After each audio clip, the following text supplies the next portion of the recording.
Dear students, अपन बात कर रहे थे प्लांट डिजीज़ फोरकास्टिंग की। तो डिजीज़ फोरकास्टिंग के अंदर क्या था, अपन ने क्या पढ़ा था कि कोई प्रिडिक्शन करना, भविष्यवाणी करना कोई डिजीज़ के प्रति, कोई एपिडेमिक होती है, कोई बीमारी जब एक लेवल से बहुत ऊपर चली जाती है तो उसके बाद वो क्या होती है कि कोई क्षेत्र विशेष के लिए नुकसानदायक होती है। तो उस चीज़ों के उन उन बीमारियों के लिए अपन क्या करते हैं, एक फोरकास्टिंग सिस्टम अपनाते हैं। फोरकास्टिंग करना, प्रिडिक्शन करना, भविष्यवाणी, सीधा सीधा तौर पे बात करें, कोई ज़्यादा लंबा चौड़ा टॉपिक नहीं है। इसके अंदर अपने कुछ एग्जांपल्स पढ़ लेंगे इसके अंदर, और बताया था इसके अंदर कि किसके बेस पे इसकी फोरकास्टिंग की जाती है कि कोई बीमारी होती है तो उसका कैसे अपन उसको फोरकास्ट करेंगे, ताकि अपने को पता रहता है कि उसके बारे में कि आने वाले टाइम में इसका इन्फेक्शन के चांसेस बढ़ते हैं या घटते हैं, इसको प्रभावित करने वाले कारक कौन कौन से होते हैं उनके बारे में अपन पता लगाते हैं, या फिर पैथोजन के नेचर का अपन पता लगाते हैं, या फिर इसको इनोकुलम का पता लगाते हैं। तो ये सब चीज़ें क्या होती है, उस पर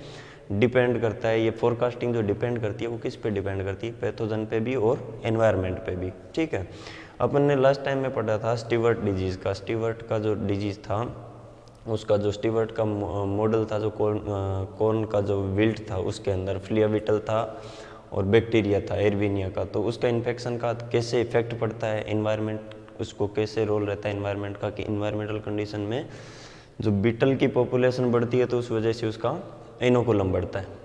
इसी प्रकार अपन कंटिन्यूअस अपन उस टाइप का एक एग्जाम्पल पढ़ा था, वो किसके बेस पे था, मैंने कुछ एग्जाम्पल बताए थे, प्रिंसिपल्स अपन ने पढ़े थे।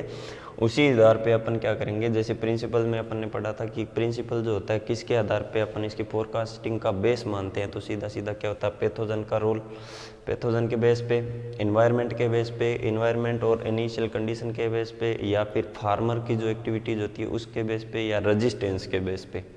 ठीक है, एज के अकॉर्डिंग जो प्लांट का रेजिस्टेंस होता है उसके आधार पे अपन क्या करते हैं, इनकी फोरकास्टिंग के बेसिक जो प्रिंसिपल, आधार जो माने जाते हैं। अपन ने एक जो पढ़ा था वो क्या था कि प्राइमरी इनोकुलम।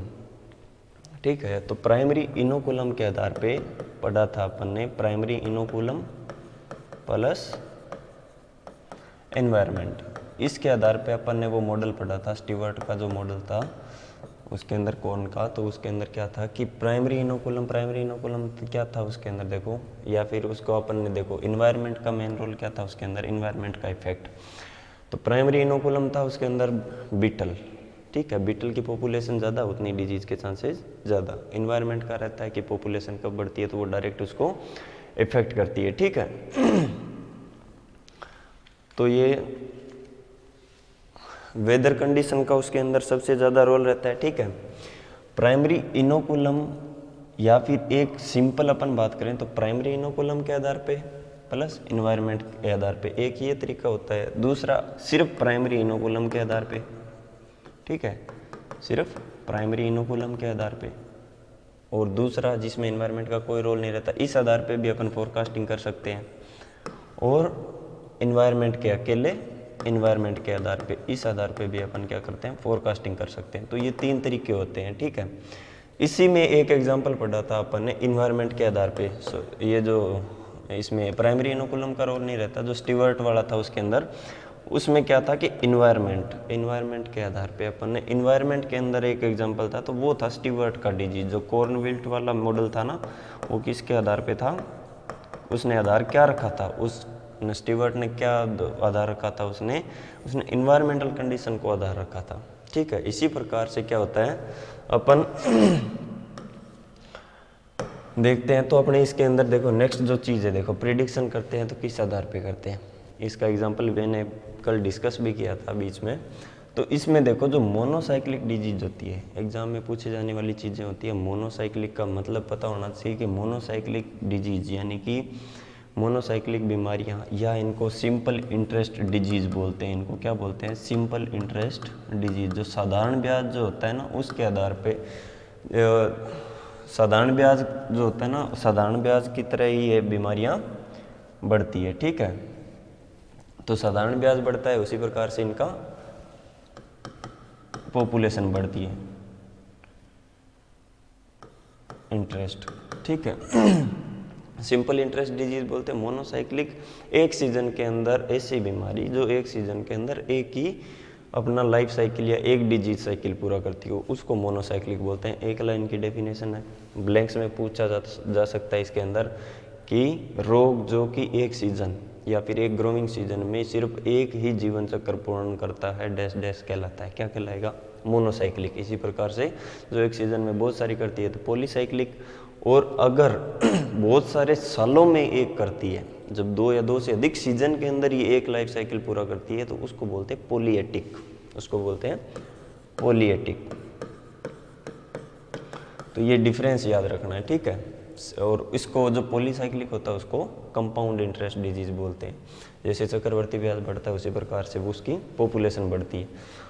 तो इसमें क्या करते हैं, देखो मोनोसाइक्लिक डिजीज समझ के, मोनोसाइक्लिक डिजीज होगी वो एक सीजन में एक लाइफ साइकिल पूरा करेगी, तो उस आधार पे इसको मतलब उसने क्या किया, उसका प्रिडिक्शन किया। तो ऐसी बीमारियों का अपन देखते हैं तो उसके लिए बेस क्या माना जाएगा, देखो उसके लिए बेस क्या माना जाएगा, प्राइमरी इनोकुलम। क्या बेस माना जाएगा? Primary inoculum. देखो प्राइमरी इनोकुलम सीधा सा उदाहरण इसके अंदर ये है कि अगर प्राइमरी इनोकुलम ज़्यादा तो बीमारी भी ज़्यादा, ठीक है। तो सीधा सा प्रिडिक्शन करना है तो अपने को क्या चीज़ चेक करना पड़ेगा, सोइल। क्या चेक करनी पड़ेगी? सोइल। सोइल के अंदर उसका इनोकुलम कितना है, जितना सोइल के अंदर स्क्लेरोसिया यानी कि इनोकुलम होगा उतना ही उसका इन्फेक्शन का चांस बढ़ेगा। तो सीधा सा है वेट डिजीज, शुगर बीट के अंदर एक एग्जांपल लिया इसने स्क्लेरोसियम रोडसाई का, जो उसकी पॉपुलेशन, पैथोजन की पॉपुलेशन स्क्लेरोसिया बढ़ने की वजह से डिजीज भी उसके साथ साथ बढ़ती जाती है। तो ग्राफ लाइन क्या आ जाएगी इसके अंदर, सीधी। जैसे जैसे स्क्लेरोसिया बढ़ता जाएगा वैसे वैसे बीमारी भी बढ़ती जाएगी। तो ये पॉइंट सबसे ज़्यादा हो गया ना। इस पे क्या है कि जैसे जैसे स्क्लेरोसिया का नंबर बढ़ा वैसे डिजीज़ की सीवियरिटी भी बढ़ गई, ठीक है। तो ये सीधा सा एक एग्जांपल है। इसके बाद में है जैसे पॉलीसाइक्लिक डिजीज़। पॉलीसाइक्लिक डिजीज़ का अगर अपन बात करें तो पॉलीसाइक्लिक, जैसे पिछला एग्जांपल मोनोसाइक्लिक का है, पॉलीसाइक्लिक डिजीज़ भी होती है। उनके अंदर कुछ ऐसे एग्जांपल होते हैं जैसे उसका आधार क्या मानते हैं, या तो प्राइमरी इनोकुलम के बेस पे उनके प्रिडिक्शन किया जा सकता है या फिर प्राइमरी इनोकुलम प्लस इन्वायरमेंट के बेस पे, दोनों को अपने आधार मानते हैं। यानी कि उन दोनों चीज़ों की कैलकुलेशन करके उसका पता लगाया जाता है कि इस डिजीज़ का कितना, इसकी सीवियरिटी कितनी हो सकती है या फिर इसका प्रभाव कितना हो सकता है। तो इसके अंदर एक एग्जांपल आता है, देखो एप्पल इंपॉर्टेंट है ये, एप्पल स्केप का वेंचुरिया इनक्वेलिस एप्पल स्केप करता है। और इसके अंदर देखो वेंचुरिया जो फंगस होती है, वेंचुरिया फंगस, इसके अंदर एक खासियत ये होती है इस डिजीज़ में कि इसके अंदर 2 कंडीशन होती है कि वेंचुरिया कब प्रभावित करता है इसको। एक चीज़ तो इसका सिंपल सा होता है कि वेंचुरिया सोइल के अंदर पड़ा रहता है, प्लांट डेब्रीज में पड़ा रहेगा, और जब ग्रोइंग सीजन होगा, देखो एप्पल का ट्री है, ऐसे तो है नहीं कि हटा देते हैं वहाँ से, ट्री वहीं पे रहता है, लेकिन उस टाइम में जब वेंचुरिया क्या होता है, हार्वेस्ट होने के बाद में उसके जो अफेक्टेड पार्ट होते हैं वो सोइल के अंदर पड़े रहते हैं, ठीक है। भले ही वहाँ पे बर्फ़ जम जाए लेकिन वो मरता नहीं है, डोरमेंसी में चला जाएगा। लेकिन जब ग्रोइंग सीजन आता है तो उसकी एक ये खासियत होती है कि वो 2 स्टेज पे इफेक्ट करता है, ठीक है। 2 स्टेज पे कब करेगा, एक तो लीफ वाली स्टेज पे और दूसरा फ्रूट वाली स्टेज पे, ठीक है। लीफ और फ्रूट 2 स्टेज पे करता है। इनिशियल जो नई पत्तियां होती है उसके ऊपर इसका इन्फेक्शन आएगा, और उसके बाद में जब उसके अंदर फ्रूट का प्रोडक्शन स्टार्ट होगा तो उसके अंदर टेम्परेचर का भी देखो वेरिएशन आ जाएगा। एक तो इसका ग्रोइंग सीजन जब शुरू होता है उस टाइम का टेम्परेचर, और दूसरा फ्रूट के टाइम का उसका टेम्परेचर, तो दोनों के अंदर डिफरेंस होगा, वेरिएशन होगा। तो उसका भी इफेक्ट देखो कैसे पड़ता है कि डिजीज़ एक टाइम में तो पीक भी हाईएस्ट होती है, हाईएस्ट के बाद डाउन भी जाएगी, फिर वापस एक ऐसा टाइम आएगा कि वापस वो अपीयर होने लग जाएगी, वापस बढ़ने लग जाएगी। तो 2 स्टेज होती है इसके अंदर। अब इसके अंदर देखो 2 इसने कंडीशन क्या लिया, इसने इन्वायरमेंट भी लिया प्लस इसने इनोकुलम भी लिया, ठीक है। जो अमाउंट ऑफ इनिशियल इनोकुलम होता है वो हो गया इसका एस्कोस्पोर।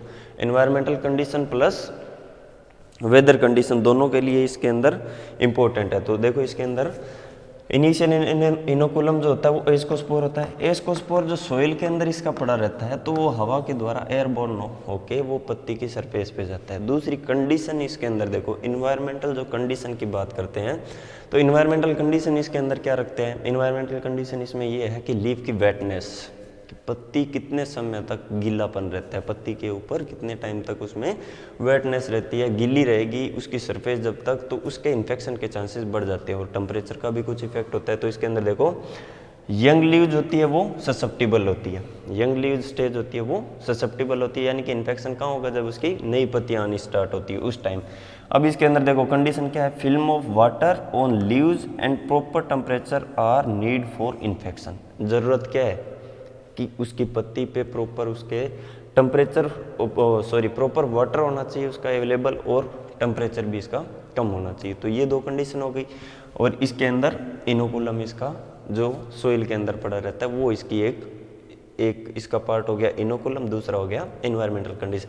इन दोनों को आधार मानते हुए इस डिजीज़ की फोरकास्टिंग की जाती है, इन दोनों को आधार मानते हुए इनकी फोरकास्टिंग की जाती है। और इनके बेस पे देखो कुछ इसमें क्या होता है, अब इसके बेस पे अगर मैं इसकी स्टडी करता हूँ तो मैं अपने नाम पे भी अपना एक मॉडल तैयार कर सकता हूँ, उसमें क्या दोनों चीज़ों को बेस मान के मैं एप्पल की फोरकास्टिंग कर सकता हूँ। लेकिन वो किस लेवल तक सही होती है वो उस पर डिपेंड करता है, ठीक है। जब अपन फोरकास्टिंग करते हैं तो किस लेवल तक वो फिट बैठता है। तो ये होता है कि इस आधार पे बहुत सारे साइंटिस्ट होते हैं जो इनके मॉडल तैयार कर लेते हैं, ठीक है। तो इसके अंदर भी कुछ मॉडल्स भी हैं, तो अपने इसके बारे में बात करते हैं। तो इस मॉडल इसमें देखो इसको आधार मानते हुए अगर अपन इसकी फोरकास्टिंग करते हैं तो ये क्या है, duration of relative humidity more than 90%, 90% से ज़्यादा रिलेटिव ह्यूमिडिटी वाली कंडीशन कितने समय तक रहती है। दूसरी चीज़ टेम्परेचर, दो ही चीज़ बताई थी, वेटनेस ऑफ लीफ और टेम्परेचर।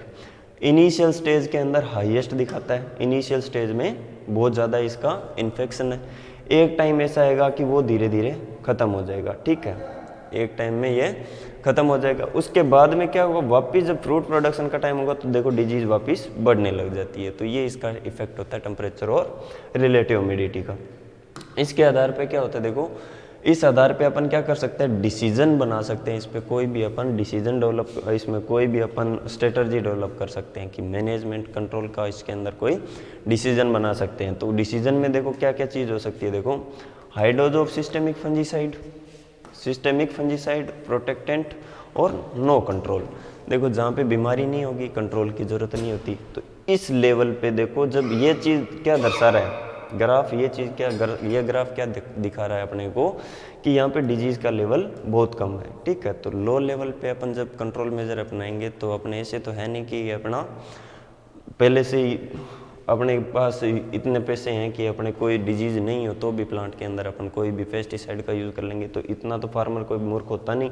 तो इसके अंदर देखो ये किस बेस पे बना, ये ग्राफ भी किस बेस पे बना, प्रिडिक्शन किस बेस पे करते हैं, इसका कोई ना कोई फंक्शन होता है। अपन ने क्या किया था, ड्यूरेशन इनके डेटा लिए जाते हैं। मैंने पहली क्लास में बताया कि इसके अंदर मेटेरियोलॉजिकल और पैथोलॉजिकल दोनों टाइप की कंडीशन होती है। इसके अंदर मेटेरियोलॉजी, एक मेटेरियोलॉजिस्ट होता है, दूसरा पैथोलॉजिस्ट होता है, दोनों की इसके अंदर भागीदारी रहती है। तो अब जो मेटेरियोलॉजी के अंदर जो डाटा होंगे उसमें क्या बताएगा वो अपने को, relative humidity plus temperature, relative humidity और टेम्परेचर, और टाइमली वीकली ओ या फिर 15 डेज के इंटरवल से अपन कोई भी चीज़ के डेटा लेते हैं। तो डेटा के अंदर क्या करते हैं, जैसे मानो ये ट्री था और ट्री पे जो लीव्स थी, एक पत्ती को अगर मैं ले लेता हूँ, जैसे मानो एक पत्ती की मैं बात करूँ तो एक पत्ती जैसे है तो उस पत्ती पे लीफ स्पॉट, जब वेंचुरिया अफेक्ट करता है उसको इन्फेक्शन करेगा तो लीफ स्पॉट था, जैसे एक पत्ती पे मुझे सिर्फ 2 ही स्पॉट दिखाई दिए, 2 ही धब्बे दिखाई दिए। 15 दिन के बाद जब मैं जाऊंगा तो उस टाइम मुझे उस पर 6 धब्बे दिखाई दे रहे हैं। उसी पत्ती पे कितने दिखाई दे रहे हैं, 6। तो मैं एक रेटिंग स्केल डेवलप करूंगा कि इसका लेवल बता दूंगा कि पूरी पत्ती पे 2 धब्बे दिखाई दे रहे हैं, मतलब उसका इन्फेक्शन कितना है उसके ऊपर 10%। अगर उस पर 6 दिखाई दे रहे हैं तो इसमें 30%, ठीक है। तो सिंपल सा इसमें कैलकुलेशन कर सकता हूँ मैं इसके अंदर। देखो अब ये चीज़ बताएगी अगर 7 दिन से ले रहा हूँ मैं इसका डेटा या फिर 15 दिन से ले रहा हूँ। पहले जो डेट थी, जैसे मान लो 2 तारीख को मैंने डेटा लिए, 7 दिन के बाद लूँगा तो मैं 9 तारीख को डेटा लूँगा, ठीक है। 9 नवंबर को जैसे मैंने डेटा लिए और 2 नवंबर को डेटा लिए, तो 2 नवंबर को डेटा लिए थे तो मेटेरियोलॉजिकल कंडीशन क्या थी उस टाइम, मानो रिलेटिव ह्यूमिडिटी थी 92%, ठीक है। टेम्परेचर था वहाँ पे मान लो जैसे 18 डिग्री, ठीक है। तो ये कंडीशन थी। और जब इसमें 18 डिग्री सेंटीग्रेड टेम्परेचर और 92% इसमें रिलेटिव ह्यूमिडिटी। 9 तारीख को जब मैं डेटा लेता हूँ तो वहाँ पे जैसे मान लो 93% और टेम्परेचर जैसे मान लो 16 डिग्री सेंटीग्रेड, तो ये कंडीशन आ गई, ठीक है। या फिर टेम्परेचर मान लो 18 डिग्री था, रिलेटिव ह्यूमिडिटी बढ़ गई और उसमें स्पॉट के भी, उसमें क्या होगा, नंबर ऑफ स्पॉट्स भी बढ़ गई। तो ये चीज़, इन दोनों को कंपेयर करता हुआ मैं क्या बनाऊंगा, एक ग्राफ बनाऊंगा, ठीक है। तो ये ग्राफ बना, ग्राफ के आधार पे मैं ये डिसाइड करूंगा कि अगर इस लेवल पे उस लेवल पे, फिर अपने सीधा सा प्रेडिक्शन का सीधा सा मतलब ये हो गया कि मेटेरोलॉजिकल डाटा, रिलेटिव ह्यूमिडिटी और टेम्परेचर के आधार पे अपन ये सब चीज़ें डेवलप कर लेते हैं। तो सब चीज़ें डेवलप होने के बाद में क्या होगा, अपने पास इतनी स्किल हो जाएगी कि ये जो मेटीरियोलॉजी की जो कंडीशन होती है उस आधार पे भी अपन प्रेडिक्शन कर सकते हैं कि हाँ ये कंडीशन आ रही है तो यहाँ पे इतने स्पॉट बनेंगे, ये कंडीशन आ रही है तो यहाँ पे इतने स्पॉट बनेंगे। तो मतलब लेवल ऑफ डिजीज, लेवल स्तर क्या है उसका, कंटिन्यूस बढ़ रहा है या घट रहा है। तो उस चीज़ के आधार पे अपन क्या करेंगे, एक इसमें स्ट्रेटजी डेवलप कर सकते हैं, या फिर उस टाइम में अपन क्या कर सकते हैं, ये चीज़ सजेस्ट कर सकते हैं कि हाँ अगर 2 स्पॉट दिख रहा है तो वहाँ पे सिस्टेमिक इंसेक्टिसाइड फंजीसाइड डालना है या नहीं डालना, प्रोटेक्टेंट टाइप का डालना है या फिर नहीं डालना। तो ये चीज़ें भी अपन क्या कर सकते हैं, सजेस्ट कर सकते हैं। तो सिंपल सा मेथड है ये, इस प्रकार से अपन इसको प्रेडिक्ट कर सकते हैं, ठीक है। फोरकास्टिंग का वेंचुरिया को इंडिया के अंदर करते हैं। एप्पल की जो रीजन होता है हिमाचल प्रदेश के अंदर, देखो सीधा सा सिस्टम होता है, वहाँ पे क्या होगा, इस प्रकार की कैलकुलेशन सब वगैरह लेबोरेटरी के अंदर सब चीज़ें की जाती है, या फिर वहाँ पे जो सेंटर होता है वहाँ पे इसकी फोरकास्टिंग की जाती है। जैसे टिड्डी के लिए एंटोमोलॉजी में आप पढ़ते हो तो टिड्डी जैसे आता है, टिड्डी दिल आता है तो उसकी क्या करते हैं, फोरकास्टिंग करते हैं। उसी प्रकार से डिजीज़ की फोरकास्टिंग होती है। टिड्डी में तो सीधा सा है, जितनी पॉपुलेशन दिख रही है उस आधार पे फोरकास्टिंग हो जाती है। लेकिन डिजीज़ के लिए कुछ ऐसे पैरामीटर्स लेने पड़ते हैं, उसके अंदर छोटी छोटी चीज़ें होती है, माइक्रोस्कोपिक कंडीशन होती है, तो उन चीज़ों को देखना पड़ता है, गौर से ध्यान से देख के कैलकुलेट करके उसके बाद में उसका अपन प्रिडिक्शन करते हैं। तो अपन किसकी बात कर रहे थे इसमें, जैसे हाँ हिमाचल प्रदेश की बात कर रहे थे। तो हिमाचल के अंदर जैसे डिजीज जो डेवलप होती है तो स्कैब होता है, तो उस टाइम में क्या होगा, कैलकुलेट करके वहाँ पे सायरन के थ्रू, ठीक है, या तो सायरन से या फिर वहाँ पे स्पीकर से और या फिर रेडियो के थ्रू, ठीक है, रेडियो के थ्रू। तो इनके थ्रू क्या करता है, कम्युनिकेट करते हैं। वो कम्युनिकेट करना मतलब वहाँ पे उनको उसके अंदर जो कोई भी इनकी जो कंडीशन होती है जो उसको पहुंचा दी जाती है किसानों तक, फार्मर तक, कि आपको ये चीज़ें अपनानी है, इसको ध्यान में रखते हुए आपको फसल का आपको प्रोडक्शन करना है। तो ये सब चीज़ें क्या होती है जो क्षेत्र विशेष के अंदर जो जहाँ पे ज़्यादा एपिडेमिक के चांस ज़्यादा होते हैं वहाँ पे इस प्रकार से प्रेडिक्शन करके और इस प्रकार से उनको मैसेज डिलीवर किया जाता है। इसी प्रकार से देखो पॉलीसाइक्लिक पैथोजन, कुछ पॉलीसाइक्लिक ऐसे होते हैं बहुत सारी लाइफ साइकिल कंप्लीट कर जाते हैं, कुछ पॉलीसाइक्लिक ऐसे होते हैं जो बहुत ज़्यादा तो नहीं होते लेकिन 2 से अधिक या कुछ लेवल तक उनके लाइफ साइकिल कंप्लीट हो जाते हैं। तो ये क्या होता है, लेट ब्लाइट ऑफ पोटैटो तो बहुत सारी लाइफ साइकिल कंप्लीट करता है। तो इसके अंदर भी देखो क्या है, इनोकुलम प्लस, ये भी किस आधार पे है, इनोकुलम प्लस इन्वायरमेंट कंडीशन, ठीक है, इन्वायरमेंटल कंडीशन, उस आधार पे इसका प्रेडिक्शन किया जाता है। इसमें भी 2 पैरामीटर लिए जाते हैं, कौन कौन से, इनोकुलम और इन्वायरमेंट। इसमें बहुत सारे कुछ कंडीशन, इसमें बहुत सारे साइंटिस्ट हैं, अपने अपने इनके मत हैं, उनके मॉडल डेवलप किए हुए हैं। तो जैसे एक डच रूल बना था हॉलैंड के अंदर, तो वो भी इसके केस में इसमें जैसे हॉलैंड के अंदर जो डच रूल बना था तो उस आधार पे उन्होंने क्या किया था, कुछ ऐसी कंडीशन बता दी कि हाँ अगर ऐसा हो रहा है, तेज़ बारिश हो रही है तो ये डिजीज़ बनेगी, ये इतना इसका टेम्परेचर बढ़ रहा है तो इस डिजीज़ के चांसेस ज़्यादा हो रहे हैं। कुल मिला के बात यह है कि आँखा देखना, आपने सीधी भाषा में बात करें तो जिया आपने घर में आँखा देख के करा, बिया आँखा देख के बता दे, वो भी prediction. Potato late blight, amount of initial inoculum very low, ठीक है, तो इन्फेक्टेड ट्यूबर, ठीक है, इनिशियल इनोकुलम की बात करा, इन्फेक्टेड ट्यूबर होते हैं जो उसमें आलू जो होता है उसमें इन्फेक्शन रहता है, ठीक है। Disease progress rate very high, देखो इनिशियल इनोकुलम के लो होते हुए भी इतना हाई लॉस हो रहा है, तो इसका मतलब क्या हो गया कि इस बीमारी का इतना ध्यान रखना पड़ता है। अगर थोड़ा बहुत भी इन्फेक्शन है और इन्वायरमेंटल कंडीशन फेवरेबल है तो ये अपने पूरे खेत को तबाह कर सकता है। सीधा सा देखो, इतना प्रेडिक्शन तो मैंने कर दिया। और पोटेंशियल लो हाई हो गया इसका। प्रिवेंटिव स्प्रे और हाईली इफेक्टिव, प्रिवेंटिव मतलब प्रिवेंट करना, पहले से इसको बचा के चलना, ठीक है। तो वो स्प्रे क्या होगा इसके लिए, वेरी इफेक्टिव होता है। The time of disease onset is govern by the environment. Disease देखो गवर्न किससे होती है, सीधा सा इन्वायरमेंटल कंडीशन का मैंने पहले बता दिया था। तो जितना इन्वायरमेंट फेवरेबल होगा डिजीज उतनी ज़्यादा फैलेगी। तो डिजीज की सीवियरिटी टाइम के आधार पे बहुत ज़्यादा, जैसे जैसे टाइम बढ़ता है उस आधार पे पोटैटो ग्रोइंग एरिया के अंदर डिजीज की सीवियरिटी भी बढ़ जाती है। अब इसके बाद में एक चीज़ देखो, prediction of disease development in relation of host response. Host क्या रिस्पॉन्स देगा उसके आधार पे भी प्रेडिक्शन होता है। जितनी बीमारियां हैं एक क्षेत्र के अंदर कहीं ना कहीं पूरे विश्व के अंदर कहीं ना कहीं ऐसी चीज़ होती है कि कहीं ना कोई बीमारी तो वहाँ पे उसके लिए एपिडेमिक हो जाती है। तो ये सब चीज़ें भी क्या है, कोई क्षेत्र विशेष के लिए स्पेसिफिक है। अल्टरनेरिया जैसे ये अर्ली ब्लाइट ऑफ पोटैटो है, तो पोटैटो की अर्ली ब्लाइट डिजीज है। तो इसके अंदर देखो ये क्या होता है कि टाइम के आधार पे पौधा जब रेजिस्टेंस शो करने लग जाता है तो वो डिजीज भी अपने आप धीरे धीरे कम होती चली जाती है। तो ये देखो सीधा सा इसके अंदर सीधा रिलेशनशिप है, पहले ज़्यादा थी धीरे धीरे कम हो गई। तो ये होस्ट का रिस्पॉन्स है कि जब वो बाद में होस्ट में क्या जाता है, जो सीडलिंग से स्टेज के बाद में एडल्ट में आता है, एडल्ट के बाद में इसके अंदर क्या होगा डिजीज भी इसमें टाइम के आधार पे होस्ट का रेजिस्टेंस क्या होता है, पहले ज़्यादा था फिर धीरे धीरे कम होता चला जाता है, तो डिजीज उसमें क्या होगी ज़्यादा होगी। अब इसके बाद में ये देखो कुछ कंडीशन इसमें मॉडल बनाए थे, ठीक है। तो एक तो इस आधार पे जैसे मैंने बता दिया, वर्बली बोल के बता दिया, एग्जाम्पल बता दिए, मॉडल कैसे बनते हैं, इनके फोरकास्टिंग कैसे की जाती है, किस आधार पे करते हैं। लेकिन लेटेस्ट जो टेक्नोलॉजी को यूज़ करते हुए होते हैं वो क्या होती है, कंप्यूटर बेस्ड टेक्नोलॉजी। तो कंप्यूटर सिमुलेटेड होते हैं। तो कंप्यूटर सिमुलेशन जो होता है उसके अंदर देखो कंप्यूटर के आधार पे टोटल कैलकुलेशन होती है वो कंप्यूटर पे की जाती है। इसी प्रकार से एक मॉडल है एपीपरी इसको बोलते हैं, ठीक है। और इसी प्रकार से कुछ मॉडल है एपिडेम। इंपॉर्टेंट याद रखने वाली चीज़ ये है, एग्जाम में पूछी जाने वाली सबसे पहला जो फोरकास्टिंग मॉडल डेवलप हुआ था वो कौन सा था, एपिडेम, ठीक है। एपिडेम था अर्ली ब्लाइट ऑफ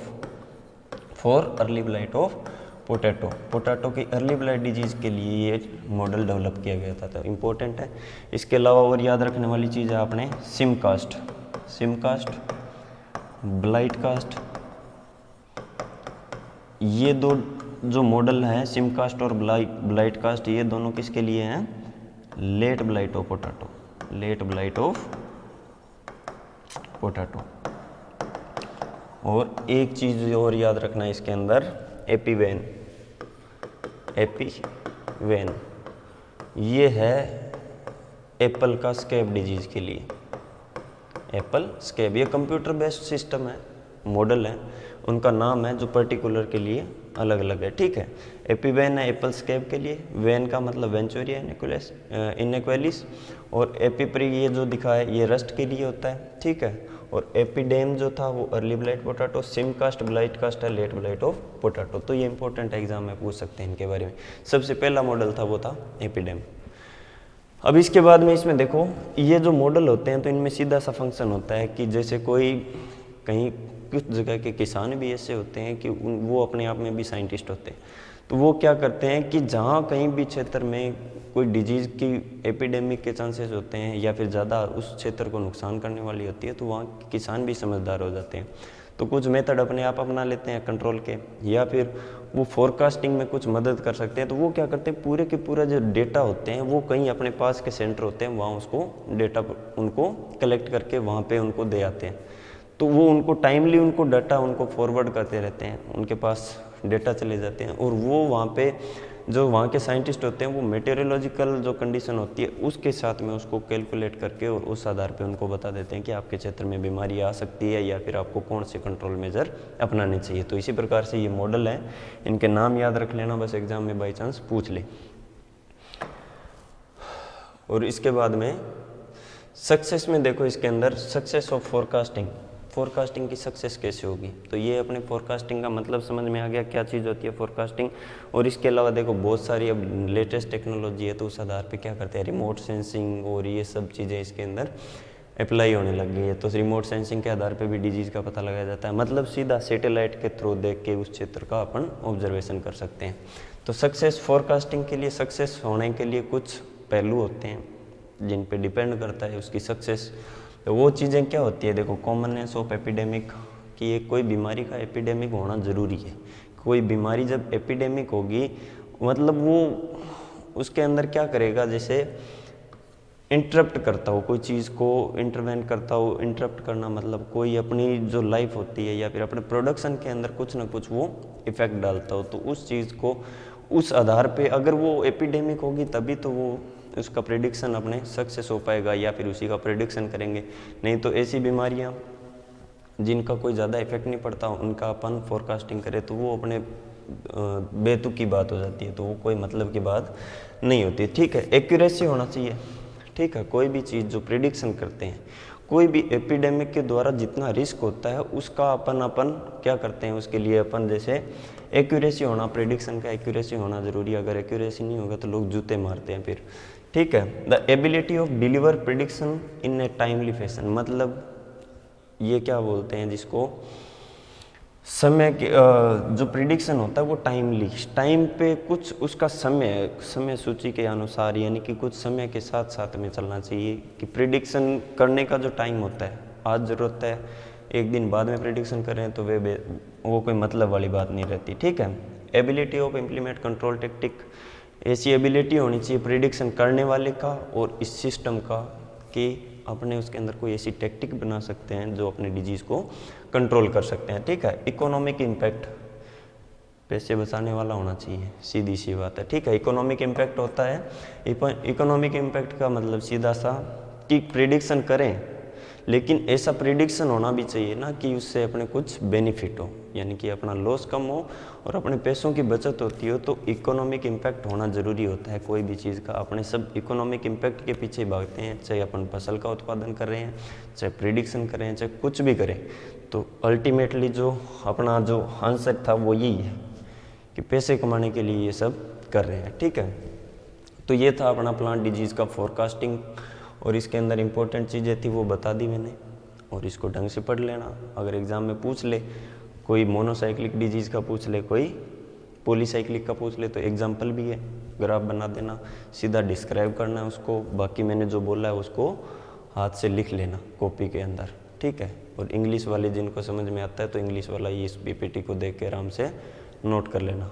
ठीक है, आज के लिए इतना ही। उसके बाद अपन पढ़ेंगे आईडीएम कि डिजीज़ को कंट्रोल कैसे करते हैं इंटीग्रेटेड रूप से, मतलब समग्र पूर्ण रूप से इंटीग्रेटेड समेकित, जिसको सब चीज़ों को मिला के अपने डिजीज़ को, बीमारियों को कैसे कंट्रोल करेंगे। अब देखो पहली चीज़ तो आ गई, अपन डिजीज़ के बारे में पढ़ लिया कि एपिडेमिक होता क्या है। उसके बाद में अपन ने पढ़ लिया कि एपिडेमिक होता है लेकिन इसकी फोरकास्टिंग करेंगे। फोरकास्टिंग करने के बाद में अपने कौन सी स्ट्रेटजी बनाते हैं या फिर अपने डिजीज़ कैसे कंट्रोल करेंगे, तो उसके बारे में पढ़ेंगे। तो आईडीएम के उसके प्रिंसिपल्स पढ़ेंगे, मेथड्स पढ़ेंगे। इंपॉर्टेंट टॉपिक है, नेक्स्ट एग्ज़ाम में सबसे ज़्यादा पूछा जाता है आईडीएम और उसके मेथड्स के बारे में। सबसे इजी पास होने के लिए सबसे अच्छा मेथड वही है, इंटीग्रेटेड मेथड वही है पास होने का, कि आईडीएम याद करना है बस। आज के लिए बस इतना ही, थैंक यू।